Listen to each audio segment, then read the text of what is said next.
മൂന്നാം ബലാത്സംഗ കേസിൽ രാഹുൽ മാങ്കൂട്ടത്തിലിന് ജാമ്യമില്ല. തിരുവല്ല 1-ാം ക്ലാസ് ജുഡീഷ്യൽ മജിസ്ട്രേറ്റ് കോടതി രാഹുലിന്റെ ജാമ്യാപേക്ഷ തള്ളി.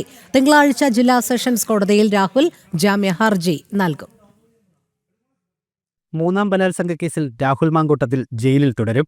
രാഹുലിന്റെ ജാമ്യാപേക്ഷ തിരുവല്ല 1-ാം ക്ലാസ് ജുഡീഷ്യൽ മജിസ്ട്രേറ്റ് കോടതി തള്ളി. കേസിൽ കഴിഞ്ഞ ദിവസം 2.5 മണിക്കൂറോളം വാദം പൂർത്തിയായിരുന്നു. രാഹുൽ സ്ഥിരം കുറ്റവാളിയാണെന്നും ജാമ്യം നൽകിയാൽ ഒളിവിൽ പോകുമെന്നും പ്രോസിക്യൂഷൻ വാദിച്ചിരുന്നു. രാഹുലിനെതിരായ തെളിവുകൾ ഹാജരാക്കിയായിരുന്നു പ്രോസിക്യൂഷൻ വാദം. അതേസമയം കുറ്റം നിലനിൽക്കുന്നതല്ലെന്നും പ്രതി ജനപ്രതിനിധിയായതുകൊണ്ട് ജാമ്യം നൽകിയാൽ നാടുവിട്ടു പോകില്ലെന്നും പ്രതിഭാഗം വാദിച്ചു. രാഹുലിന്റെ 2 ഫോണുകൾ അന്വേഷണ സംഘം കോടതിയിൽ സമർപ്പിച്ചിട്ടുണ്ട്. ലൈംഗിക അതിക്രമം നടന്നെന്ന പരാതിയിൽ പറഞ്ഞ തിരുവല്ലയിലെ സ്വകാര്യ ഹോട്ടലിൽ അന്വേഷണ സംഘം രാഹുലുമായി തെളിവെടുപ്പ് നടത്തിയിരുന്നു. ഹോട്ടലിലെ CCTV ദൃശ്യങ്ങളിൽ രാഹുലും പരാതിക്കാരിയും ഹോട്ടലിലെത്തുന്ന തെളിവുകൾ ലഭിച്ചിട്ടുണ്ട്. രാഹുലിനെതിരായ തെളിവുകൾ ശക്തമായതിനാലാണ് കീഴ്ക്കോടതി ജാമ്യം നിഷേധിച്ചതെന്നാണ് പ്രോസിക്യൂഷൻ പറയുന്നത്. അതേസമയം അപ്പീലുമായി മേൽക്കോടതിയെ സമീപിക്കാനാണ് പ്രതിഭാഗം തീരുമാനം. തിങ്കളാഴ്ച പത്തനംതിട്ട ജില്ലാ സെഷൻസ് കോടതിയിൽ ജാമ്യഹർജി നൽകും. ജനം, പത്തനംതിട്ട.